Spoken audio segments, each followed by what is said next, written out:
प्यारे बच्चों, अब आप सब 10th क्लास पास होकर फर्स्ट व्यू आए हैं ना। तो अब आपका जो हिंदी लैंग्वेज प्रथम भाषा हिंदी में पढ़ने के लिए और कुछ अपना ही एक अलग तरह तरीका होता है। उस तरीके से हम जो पढ़ने से हमारा पढ़ाई आसानी भी होती है और हमें खुशी भी मिलती है। खुशी कब मिलता है? हमें अच्छे मार्क्स मिले तो बहुत खुश हो जाते हैं ना। इसीलिए हम यहाँ पर पढ़ने के एक कुछ और तरीके को अपनाया पड़ेगा यहाँ पर। जब हम क्लास 10th में पढ़ते थे ना, टीचर सब कुछ एक लेसन से सब कुछ पढ़ाते थे, टेस्ट कराते थे, ये पढ़ो वो पढ़ो वैसे बोलते थे ना। ऐसे यहाँ पर नहीं चलता। हमारा जिम्मेदारी यहाँ पर कुछ और बढ़ता है। हम कैसे पढ़ना है और मार्क्स लेने के लिए कौन कौन सी जो यहाँ पर आती है ना, पद्यांश गद्यांश, उसमें कौन कौन सा लेना है, और मुझे पद्य के बाद गद्य को पढ़ना है क्या, या गद्य के पहले ही व्याकरण के भाग को पढ़ना है क्या। ये सबको हम एक बार पहले ही देख कर उसके बाद एक प्लान करनी है। फर्स्ट प्लान करने के बाद हमें पढ़ने के लिए शुरू करना है। इसीलिए मैं तो इस वीडियो को कर रही हूँ। इस वीडियो में तो बहुत इम्पॉर्टेंट टिप्स मिलेगा आपको, जैसे कैसे पढ़ना है, प्लान कैसे करना है, और हमें कम समय में ज़्यादा लेसन्स कैसी पढ़नी है, उसको याद भी कैसी करनी है, क्वेश्चन पेपर की पैटर्न कैसी होती है। पहले ये सब कुछ देखने के बाद हम इसके बारे में निर्णय लेना है कि कौन कौन सा पढ़नी है फर्स्ट वैसे। इसीलिए चलो हम ये सीखते हैं कि हमारे क्वेश्चन पेपर की सिलेबस की जो ब्रेकडाउन यानी कौन कौन सी लेसन के लिए कितने कितने मार्क्स होते हैं, सारे गद्य के लिए कितना, ये सबको जानकारी लेते हैं। देखिए, प्रथम पीयूसी में तो हमें फर्स्ट आता है यहाँ पर गद्य भाग, पठित गद्य भाग। इसके लिए हमें तो कितने अंक का है, तो यहाँ पर है हमें कुल मिलकर 25 मार्क्स के लिए। प्रथम सोपान माने यहाँ पर हमें कुल मिलकर जैसे हम 10th में पढ़ते हैं ना, वैसे ही गद्य पाठ, पद्य पाठ, अपठित गद्य और व्याकरण 4 विभाग में पढ़ना होता है। यहाँ पर भी ये तो प्रथम सोपान में हम पढ़ते हैं पठित गद्य भाग। पठित गद्य भाग माने डिटेल शॉर्ट स्टोरीज। हम 10th में पढ़ चुके हैं ना, जैसे कि पहले अकबरी लौटा, वैसे यहाँ पर ऐसे होता है। ऐसे ही सारे लेसन्स होती है, इसको पढ़ना है। कुल मिलकर ये कितने हैं? 10 है।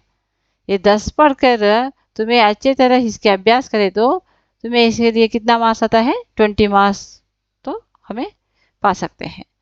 उसके बाद सेकेंड पार्ट आता है यहाँ पर, कौन सा? द्वितीय सोपान में पठित पद्य भाग, माने पद्यों को अलग दिया जाता है। पद्य को ही हम पढ़ते हैं। यहाँ पर हम पिछले 10th क्लास में पढ़े चुके हैं, जो सारे जहान से अच्छा और जीवन संदेश ऐसे पढ़ते हैं ना, ऐसे ही यहाँ पर भी पढ़ते हैं। किंतु यहाँ पर तुम तो अब 11th है ना, यहाँ पर और कुछ ज़्यादा पढ़नी चाहिए। और पढ़ने के जो हिंदी भाषा है ना, भाषा के बारे में कुछ अधिक जानकारी लेना चाहिए। इसीलिए कविताओं को, पुराने कविताओं को अलग तरह देते हैं, आधुनिक कविताओं को एक अलग पोएम्स के जो यहाँ पर दिए गए हैं, यही इसमें फर्क। मध्यकालीन कविताएं देते हैं यहाँ पर, हम वहाँ पर सब एक मिला के पढ़ते हैं। किंतु यहाँ पर शिक्षक तुम्हें सिखाते हैं कि ये तो कबीर दास के लिखे हुए हैं, ये मध्यकालीन के हैं, ये पुराने काल के हैं, ये नवयुग यानी आधुनिक काल के, वैसे वहाँ पर सिखाते हैं। किंतु यहाँ पर सिलेबस में देते हैं, ऐसे देते हैं कि मध्यकालीन कविताएं और आधुनिक कालीन कविताएं। मध्यकालीन माने वहाँ के जो हम 10th में पढ़े लास्ट में, ये कबीर के दो है, वृंदा के दो है, और अलग अलग तुलसीदास के दो है पढ़ते हैं ना, ऐसे ही यहाँ पर कबीर दास के दो है, तुलसीदास, मीराबाई और शरण वचनामृता।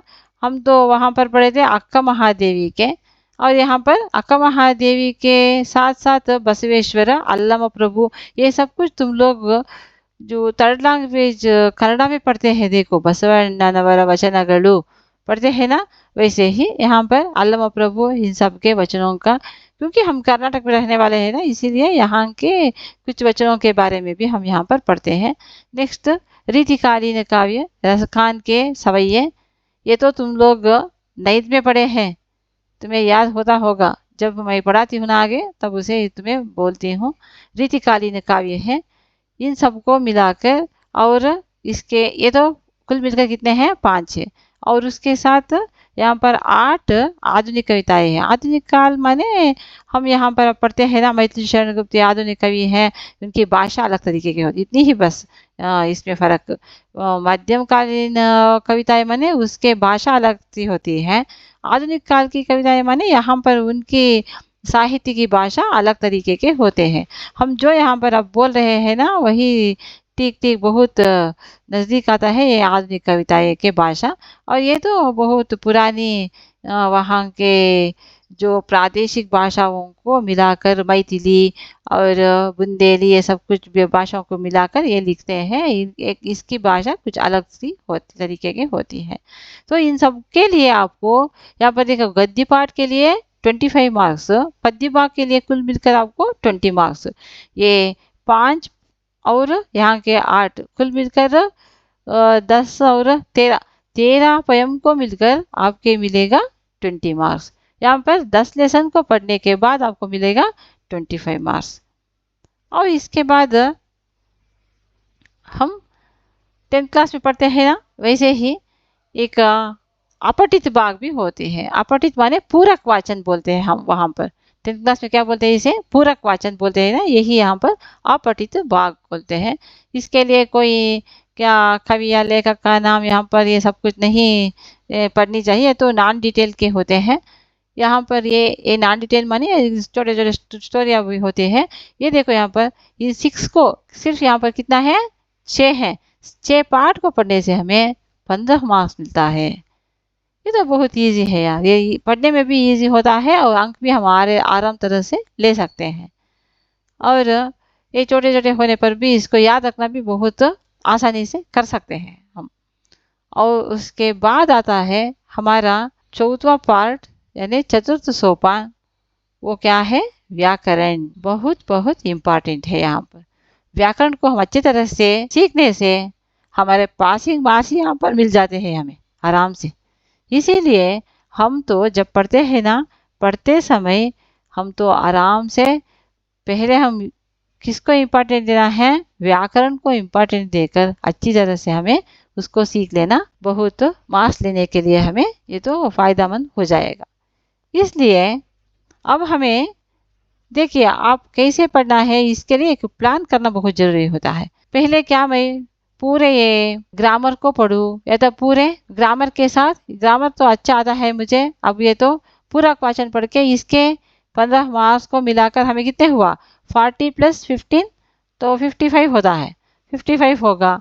या तो यहाँ आके ये पीछे के देखो, पूरे गद्य भाग को पूरे को पढ़कर 25 मार्क्स + 40 मार्क्स, माने 40 + 25 65 बस, मुझे इतना ही बस। या तो मुझे पूरा चाहिए, इसलिए मैं तो इसके 20 मार्क्स, इसके 25 मार्क्स और उसके साथ ये 15 मार्क्स और ये 40 मार्क्स, कुल मिलके 100 को 100 100 में पे 100 में लेने के लिए कोशिश करूँ। इसको आप फर्स्ट एक प्लान करनी चाहिए। मुझे तो ऐसे ही कहने, मैं फर्स्ट ये तो कहना चाहती हूँ कि देखो, अब तुम्हें ये डिसाइड मत हो जाओ कि मैं 60 मार्क के लिए फर्स्ट याद करूँ, वैसे मत करो।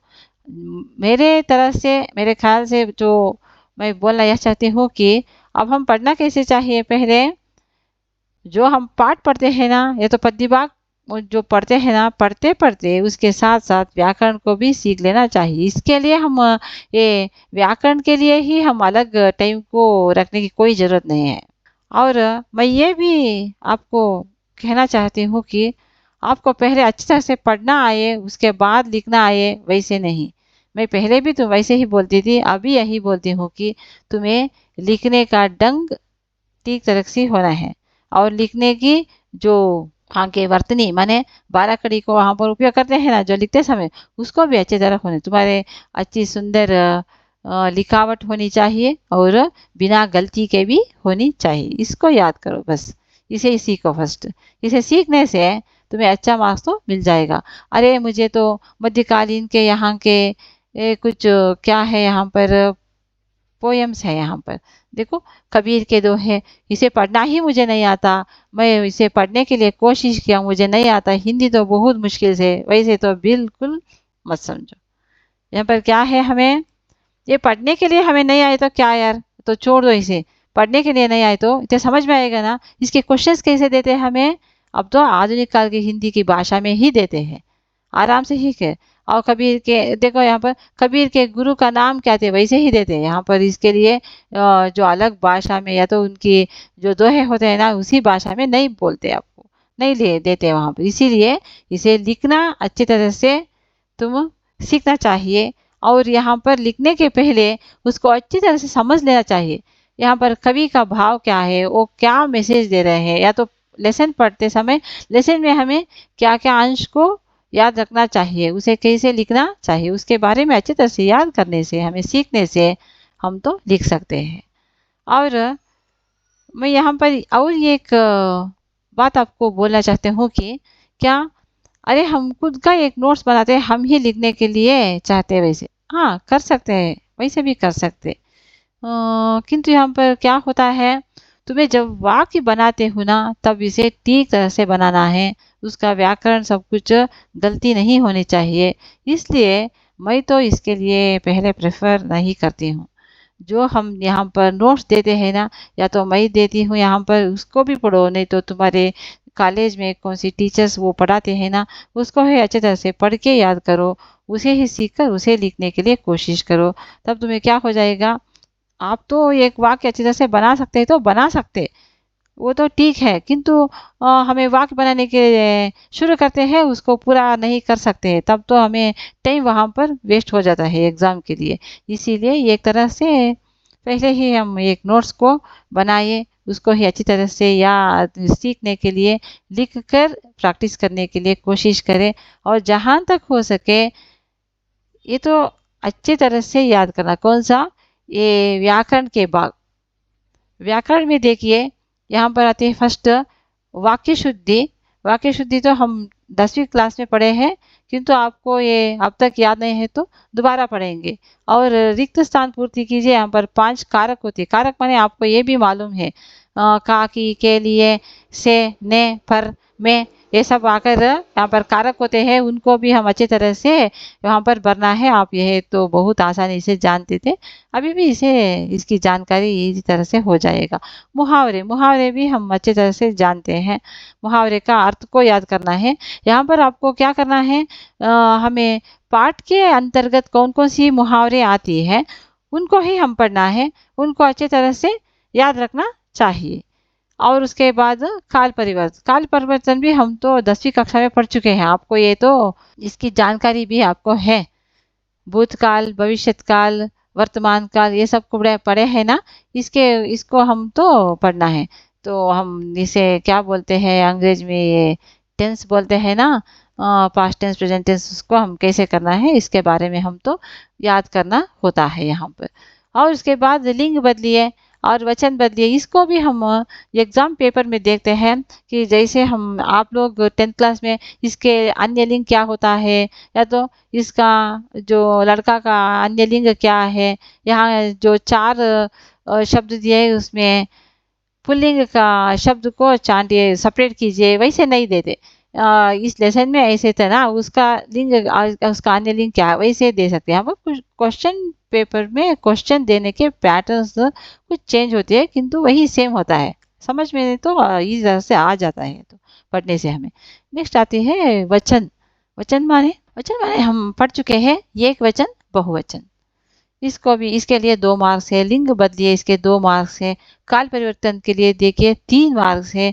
मुहावरे को अर्थ लिखने के लिए 4 मार्क्स है। रिक्त स्थान यानी अगर काकी के लिए बोले ना, इसके लिए 5 मार्क्स है। वाक्य शुद्ध कीजिए, इसके लिए 5 मार्क्स है।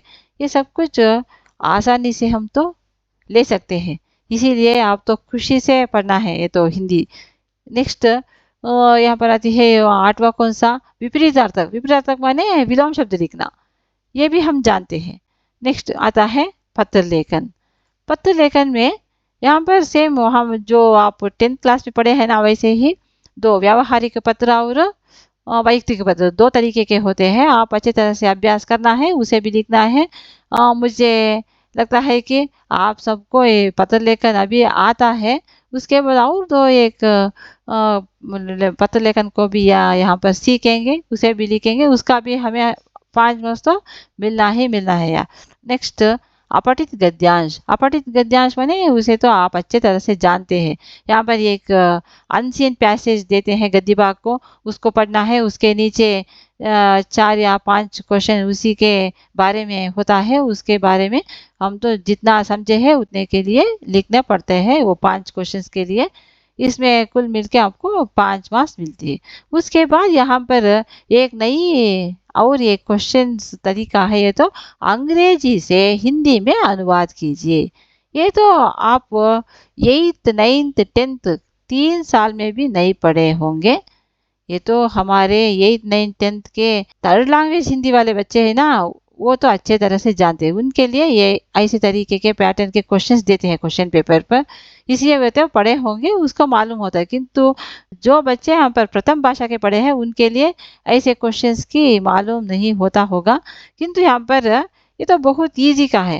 एक तो आपके इंग्लिश टू हिंदी, यानी अंग्रेजी में एक सेंटेंस देते हैं, उसको हम हिंदी में ट्रांसलेशन करना चाहिए।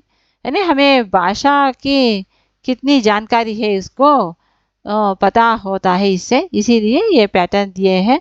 ये भी बहुत ईजी है, इससे आप 5 मार्क्स ले सकते हैं।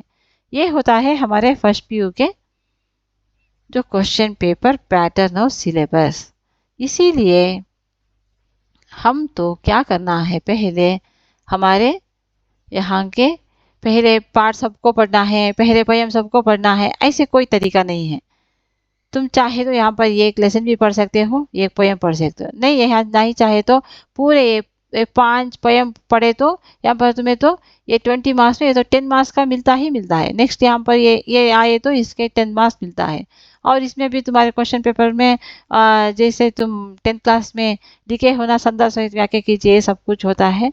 इसके बारे में भी हम आगे देखेंगे क्वेश्चन पेपर पैटर्न। ये तो अलग वीडियो बनाती हूँ, तो मैं आगे मेरे वीडियो में यहाँ जो मध्यकालीन कविताएं हैं ना, उसके ये 5 कविताएं हैं ना, उसके बारे में एक के बाद एक के इसको पढ़ के, इसके भावार्थ को बोल के, इसके क्वेश्चन आंसर्स व्याकरण जो होता है उसके बारे में भी पढ़ाती हूँ।